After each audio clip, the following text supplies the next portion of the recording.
Hello everyone, আসসালামু আলাইকুম। Welcome back to Irin Parvin recipe. নিয়ে চলে আসলাম গরম মশলার একটা রেসিপি। আসছে কুরবানি ঈদ, আমরা কিন্তু চড়া দামে বাজার থেকে গরম মশলা কিনে খাই এবং সেটা ভেজালযুক্ত মশলা খেয়ে থাকি।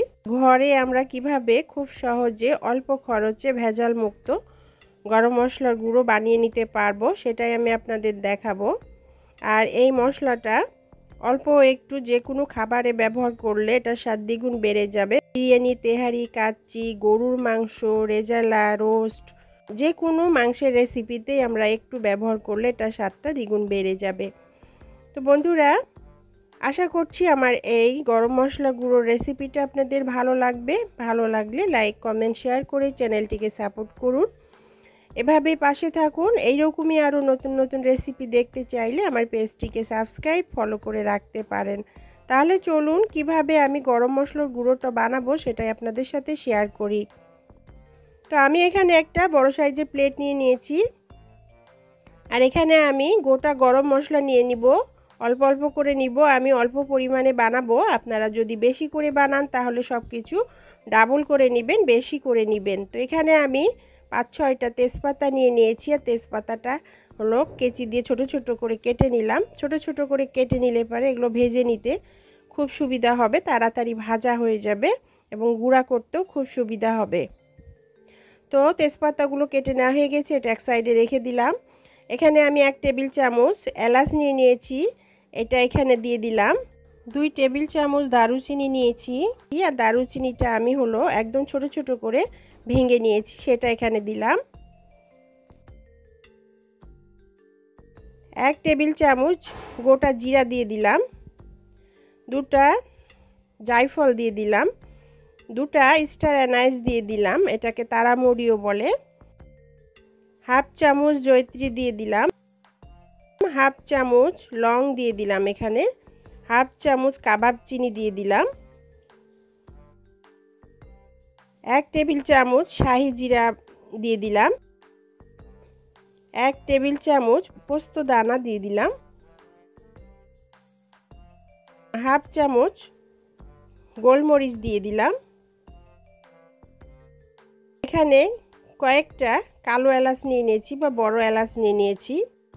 এখানে যে গরম মশলাগুলো নিয়েছি আমি, এই গরম মশলাগুলো যে কোনো মুদির দোকানে, যে কোনো সুপার শপে পাওয়া যাবে। আর এগুলো বেছে দেখে একটু ভালো মানেরটা কিনে নিলে পারে, তাহলে পারে আমরা যে ঘরে গরম মশলার পাউডারটা বানাবো, গুঁড়োটা বানাবো, সেটাও ভালো হবে। আমরা কিন্তু যে কোনো সময় এভাবে গোটা গরম মশলা কিনে এনে ঘরে পাউডার বানিয়ে নিতে পারি, আর বছর জুড়ে খেতে পারি। আমার পেজে যেসব বন্ধুরা নতুন আছেন এবং আমার রেসিপিগুলো দেখতে পছন্দ করেন, সেসব বন্ধুদের রিকোয়েস্ট করব একটা সাবস্ক্রাইব, ফলো দিয়ে দেওয়ার জন্য। যেসব বন্ধুরা আগে থেকে সাবস্ক্রাইব, ফলো দিয়ে রেখেছেন তাদেরকে অসংখ্য ধন্যবাদ, অনেক অনেক ভালোবাসা। এভাবে সাপোর্ট করবেন, পাশেই থাকবেন। বেশি বেশি করে শেয়ার করুন ফ্রেন্ডস, ফ্যামিলির সাথে। কমেন্টস করে জানান রেসিপিটি আপনার কাছে কেমন লেগেছে। ভালো লাগলে একটা লাইক দিতে ভুলবেন না প্লিজ। এই গোটা গরম মশলাগুলো আমি চুলায় একটা প্যান বসিয়ে দিলাম, আর এখানে যেগুলো একটু বড় সাইজের গরম মশলা সেগুলো আগে দিয়ে দিলাম। তো সবগুলো দিয়ে দিলাম, আর এখানে আমি শাহি জিরা এবং পোস্ত দানা এগুলো আমি একটু পরে দিব। কিছুটা ভেজে নেওয়ার পর আমি এগুলো এখানে অ্যাড করব। তো এগুলো রেখে আমি সবগুলো দিয়ে দিলাম। আর জায়ফলটা আমি এই খোসাটা ভেঙে নিয়ে তারপর এটাকে একটু ছোট ছোট টুকরো করে এখানে দিয়ে দিলাম। দিয়ে চুলার আঁচ একদম লো আঁচে রেখে, কম আঁচে রেখে এটাকে ভেজে নিতে হবে। একটু হালকা করে ভেজে নিব, বেশি ভাজবো না। বেশি ভাজলে আবার একটা ভাজার ঘ্রাণ চলে আসবে। হালকা করে ভেজে নিব যেন একটু মোচমোচে হয়ে যায়, আর এটা গ্রাইন্ডারে বা ব্লেন্ডারের বাটিতে তাড়াতাড়ি গুঁড়ো করা যায়, আর একটা সুন্দর একটা ফ্লেভার আসে।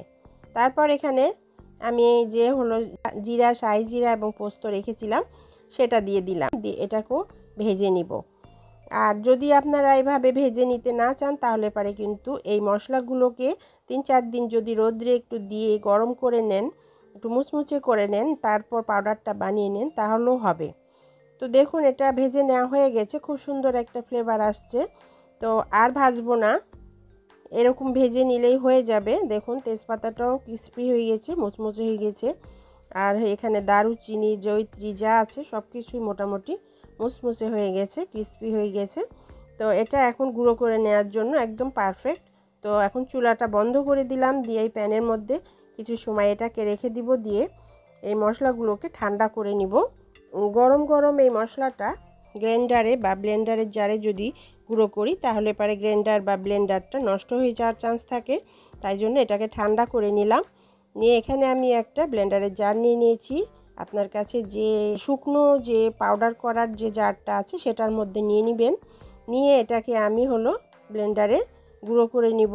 তো এটা করতে আমার অনেকটা সময় লেগেছে, আস্তে আস্তে করে কয়েকবারে করতে হয়েছে। তারপর এটা করে নিয়েছি, নিয়ে তারপর এটাকে আমি একটু চালনি দিয়ে চেলে নিব। চেলে নিয়ে রেডি করে নিয়েছি। তো দেখুন একদম দোকানের থেকে কোনো অংশে কম নাই, আর এটার ফ্লেভারটাও অসাধারণ। তো আমি এভাবে গোটা গরম মশলা দিয়ে ঘরেই খুব সহজেই একদম ভেজাল মুক্ত গরম মশলার পাউডার বানিয়ে নিলাম। আপনারা কিন্তু খুব সহজে এভাবে বানিয়ে নিতে পারেন। সামনেই কুরবানিদের জন্য বেশি করে গরম মশলা বানিয়ে নিয়ে স্টোর করে নিতে পারেন। এখানে আমি একটা কাচের বয়াম নিয়ে নিয়েছি ছোট সাইজের। এটার মধ্যে এই গরম মশলার পাউডারটা দিয়ে দিলাম, দিয়ে এটা রেখে দিব আমি। আর যতদিন এটা ব্যবহার করা যায় ব্যবহার করব। কাচের বয়াম ছাড়াও প্লাস্টিকের বয়ামও রাখা যাবে, যে কোনো বয়ামে রাখা যাবে, পটে রাখা যাবে। তো এভাবে বানিয়ে নিয়ে কিন্তু যদি বেশি করে সংরক্ষণ করে রেখে দেন তাহলে পরে যে কোনো সময় যে কোনো রেসিপি, মাংসের রেসিপি রান্না করার সময় অল্প একটু ব্যবহার করলেই কিন্তু সেটা স্বাদ অন্যরকম একটু চলে আসে। তাহলে বন্ধুরা আপনারা এভাবে আসছে কুরবানিদের জন্য গোটা গরম মশলা থেকে গুঁড়ো পাউডার বানিয়ে নিয়ে খুব সহজে ব্যবহার করতে পারেন। আশা করছি রেসিপিটা আপনাদের পছন্দ হবে। পছন্দ হলে লাইক, কমেন্ট, শেয়ার করে চ্যানেলটিকে সাপোর্ট করুন। সবাই সুস্থ থাকুন, ভালো থাকুন, নিরাপদে থাকুন। আবার দেখা হবে এইরকমই নতুন কোনো রেসিপির সাথে। আল্লাহ হাফেজ।